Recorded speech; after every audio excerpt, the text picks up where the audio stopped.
How many people have been on a Run for the Sun mission trip? 1, 2, 3, 4, 5. That was probably prophetic. So you ought to sign up to go on one this year. I told David he needed some boots and shorts like that. I think that should really be stylish. Don't you, David? I can't say that word. It may not come out right.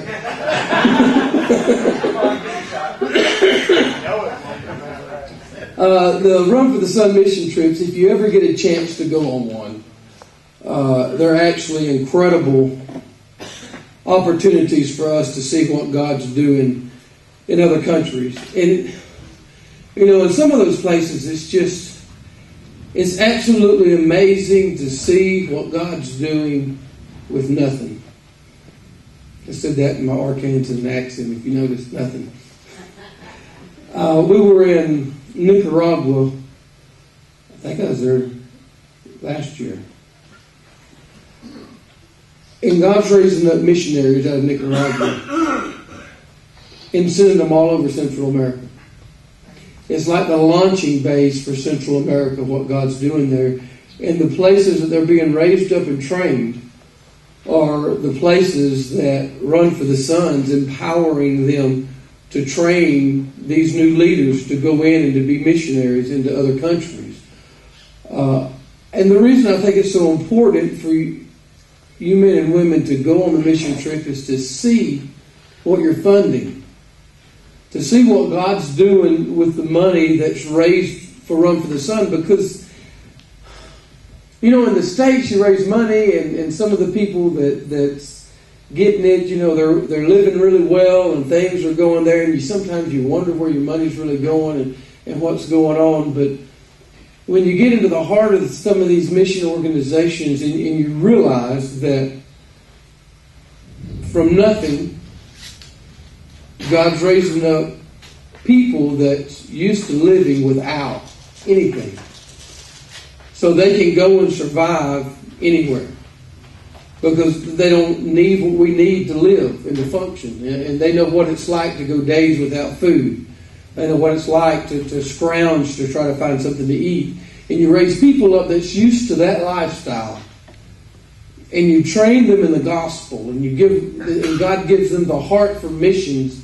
And they're crossing borders to reach the down and out of these other countries.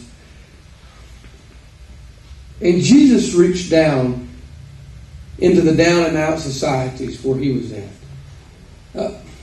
The thing to me that's so incredible about the missionary work of Jesus was he had this uncanny nature and ability to be able to at one moment reach the richest of the rich, and the very next moment be in the gutter with the poor and treat them all the same.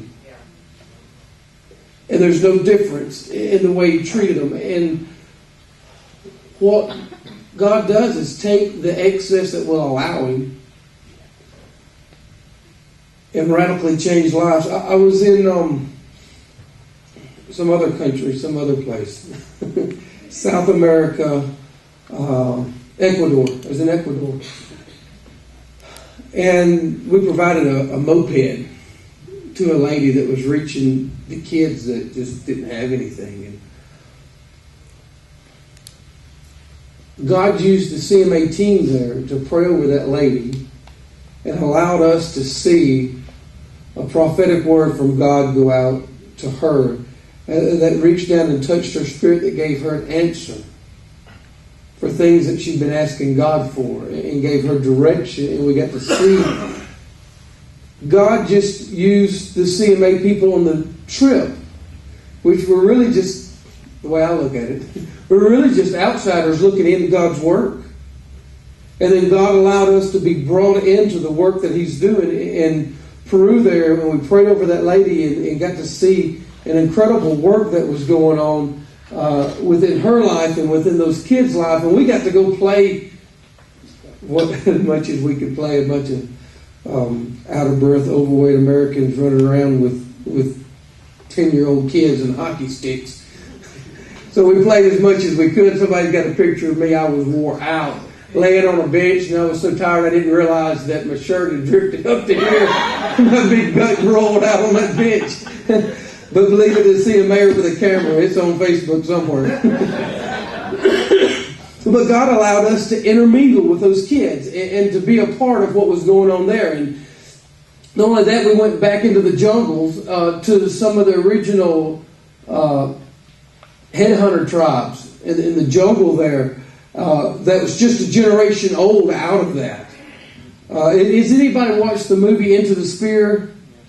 We were in the village giving a motorcycle to that group of people that killed the missionaries that came down in there. And it's incredible to see what God will allow you to be a part of if you'll just be willing to go. I know there's sacrifice, and I know there's finances, and I know there's time off of work, and I also know it's just not possible for everybody. But if you get a chance, you should go. This year we're going to Paraguay. The trip's not full yet, but we're going to Paraguay. I've never been to Paraguay before. I don't have a clue what to expect. But even the places I've been before that I think I know what to expect, it's not ever what I expected. God has His own thing that He wants to do in His timing with His people, and I believe it is as much dependent on the group of people and the team and what they need as it is on the geographical location of the place that we go. We started something. I like doing new stuff. I've always liked doing new stuff. When I was doing silk screen, I started doing custom shirts for people that mailed them in, and then the office got upset because they was getting too many shirts in. So they said, no more shirts. And I said, okay, then let's do heat press. So we started doing the heat press. I got bored with heat press and silk screen, so we opened up the banner department.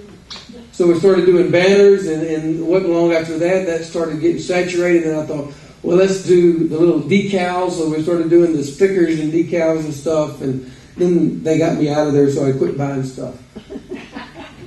And then we did Fast Lane, which was really an incredible ministry. And if you want to know what Fast Lane Rally is kind of like, it's what we've had at this event up to now. I mean, the meeting that we had this morning before we all left out to ride, and the service before, that's kind of the way Fast Lane Rallies have always been set up. And it was really fun for me. How many people went out for a ride today? How many people got wet? How many people found hell? Anybody get held on? Oh, wow, the people that got wet found hell too. Our bikes got held on while we were eating lunch in a nice place. Yeah, well, while I wasn't here, I was watching your bikes get held on too. I got pictures. So how many people crashed? Oh, I'm sorry, laid their bike down. That's a better term. Two? A little? Only halfway down. Oh, the rubber was still on the ground. And so was the crash bar. She wasn't moving other than that way. Okay. But she still gets made. Well, I'm just trying to see how much like a fast lane rally this really is. People have been held on, they've been rained on, and we've had crashes. How many people got a ticket? He's not here. Is he not? Okay. See, just like well, maybe I should phrase it this way. How many people got pulled over with fancy little lights behind them? Whether you talked your way out of it or not.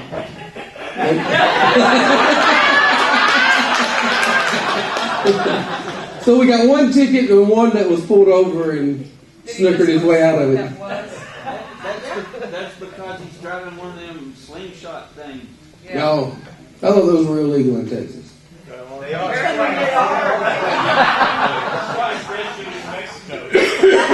Okay, we won't get into that.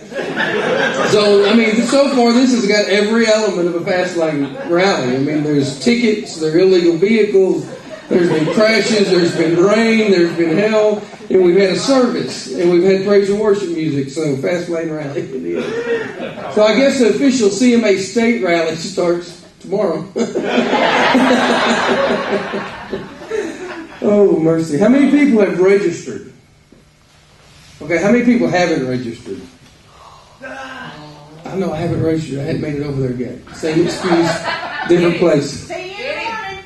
See me in the morning. Yeah, Tammy, get on to it. I haven't. I have not. But now you have to have a purple finger. You have to wear purple Oh, finger. yeah. You have a band. Like maybe 140 armbands. And there's yeah, I know. I got a voicemail from Charles, and I'm thinking, all right, Charles is going to give me an update, and everything's going good. Hey, John, do you have any armbands? I'm like, I'm not even returning that phone call. Charles has been down here before, hasn't he? Yeah. Yes. He asked me if we could go by the local Walmart. I'm like, there ain't no Walmart. Maybe Ace Hardware. There's an Ace Hardware. Yeah, there is. It's a couple of blocks off of Main. I had to buy some BMW parts, and they had them.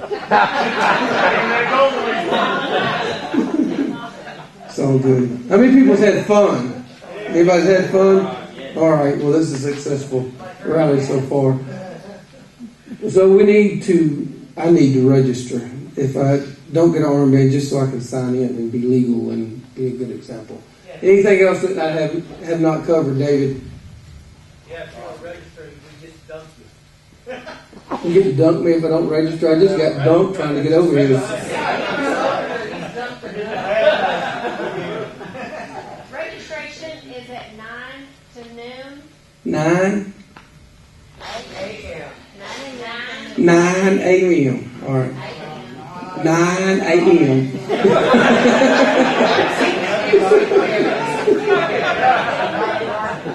Till noon. Till lunch. She knows where my room is.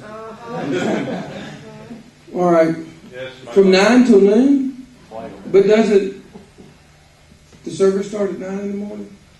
Do we not have a service in the morning? Anybody know what we're doing in the morning? Yes, In your packet. I haven't registered yet, so I haven't looked at my packet. Who's in charge?